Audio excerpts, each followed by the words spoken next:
Spotlight.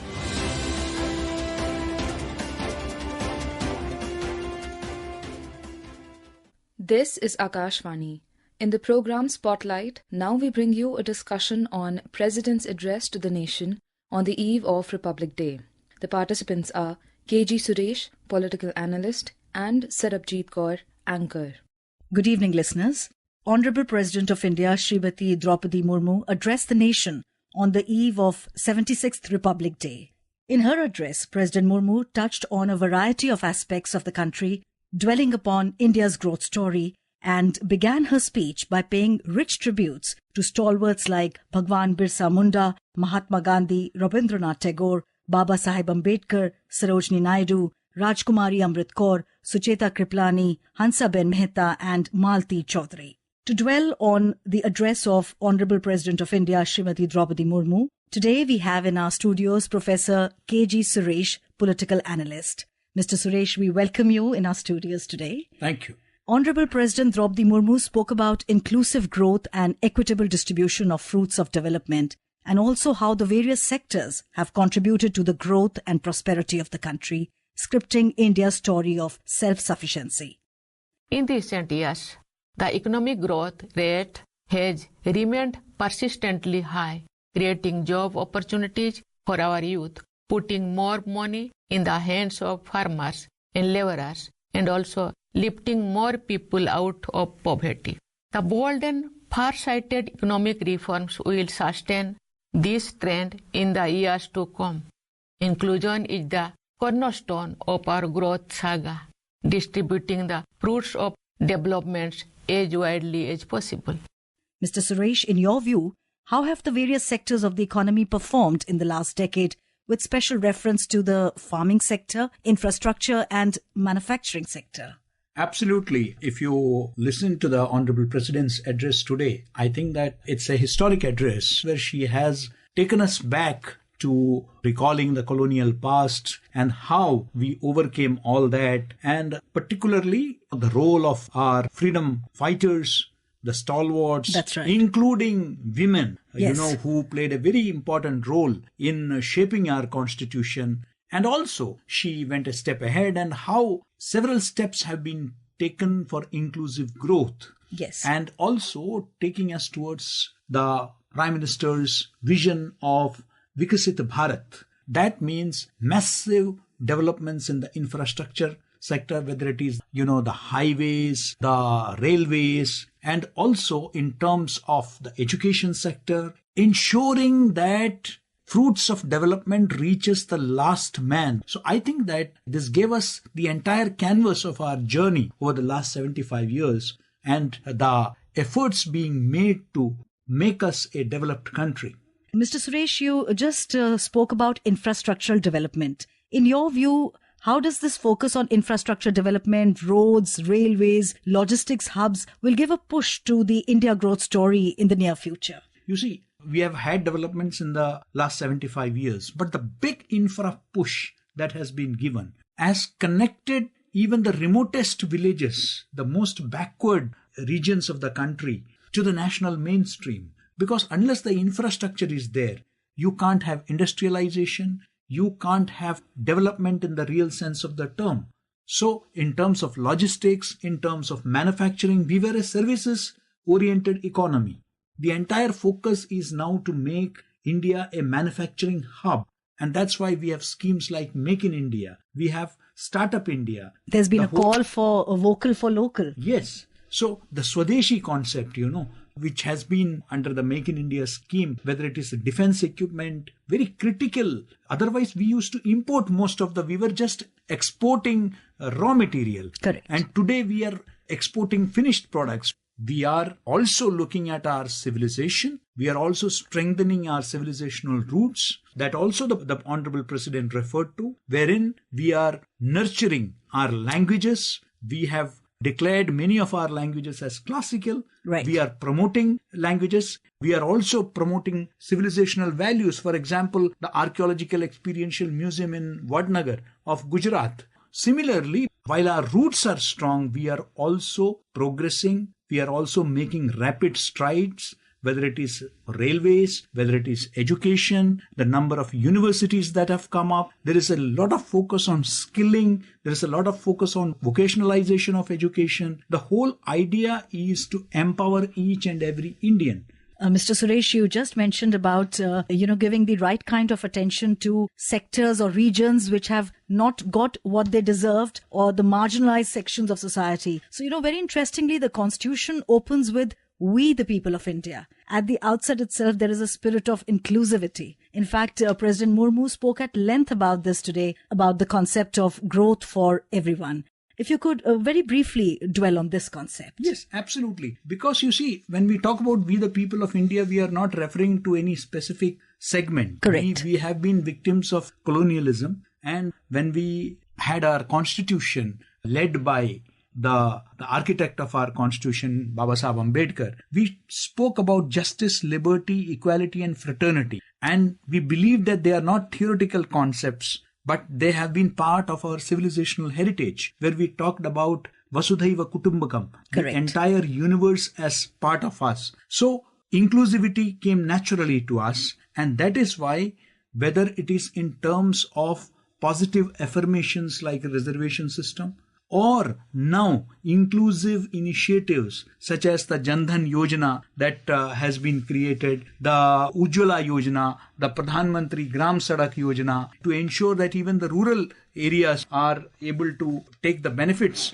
of our growth, and the digital payments, for example. And then you have the Pradhan Mantri Jeevan Jyoti Bima Yojana, the Pradhan Mantri Suraksha Bima Yojana, the Mudra Yojana, the Atal Pension Yojana. These are all at the end of the day aimed at ensuring that nobody is deprived. Even the Honorable President, she also talked about how we have now created the Bharatiya Nyaya Sanhita as against the colonial, Indian Penal Code which was there, and also the replacement for the Indian Evidence Act and the Criminal Procedure Code. There she said something very important. She said that in the colonial era, at the center was the punishment.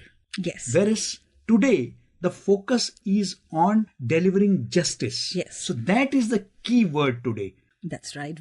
Reminiscing Mahatma Gandhi's words that rights and duties are the two sides of the same coin, time to give back to the environment from which we almost take our sustenance. In fact, the Honorable President Srimati Draupadi Murmu also said that the threat to the climate change must be countered both at the micro and macro level. Each of us must contribute to the efforts to counter the global threats of climate change. There have been 2 exemplary initiatives in this regard. At the global level, India is leading a mass movement called Mission Lifestyle for Environment to inspire individuals and communities to be more proactive in protecting and preserving the environment. Last year, on World Environment Day, we launched a unique campaign, Ek Ped Maa Ke Naam, paying tribute to the nurturing power of our mothers as well as of Mother Nature.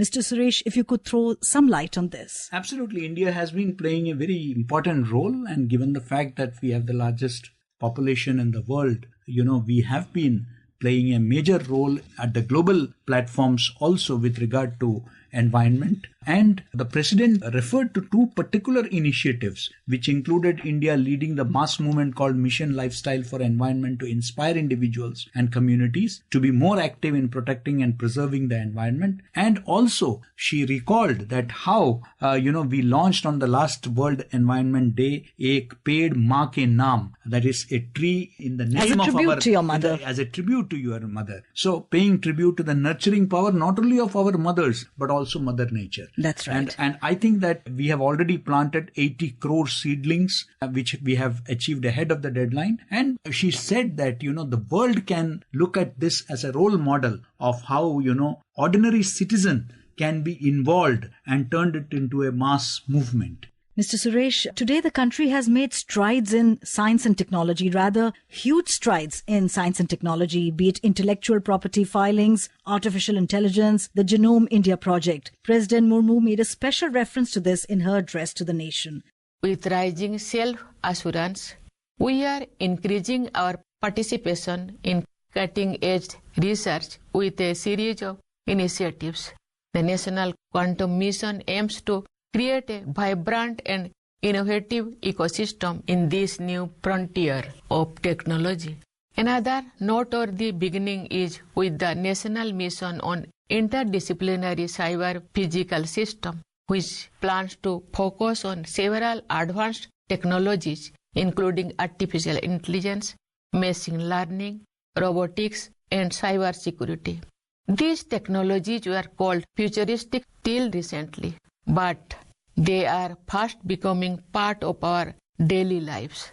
Mr. Suresh, in your view, what could be the futuristic picture of the scientific India? Well, I think that I still remember a long time back when we had sent our first satellite. One of the famous cartoons of that time was the satellite being carried on a bullock cart.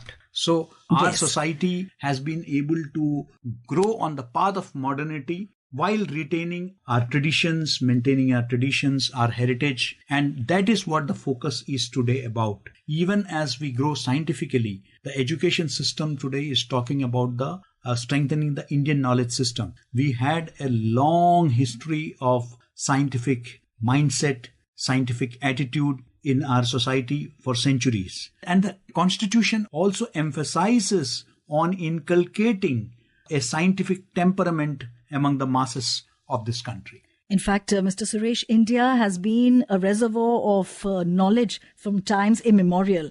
Youth is the hope of the future. Education is the most powerful weapon which one can use to change the world. President Murmu today mentioned about the enhanced allocation of funds in this direction. It is, after all, our young generation that is going to shape the India of tomorrow. Education, in turn, shapes these young minds. Therefore, the government has increased its investment in education and made every effort to improve every parameter related to this sector.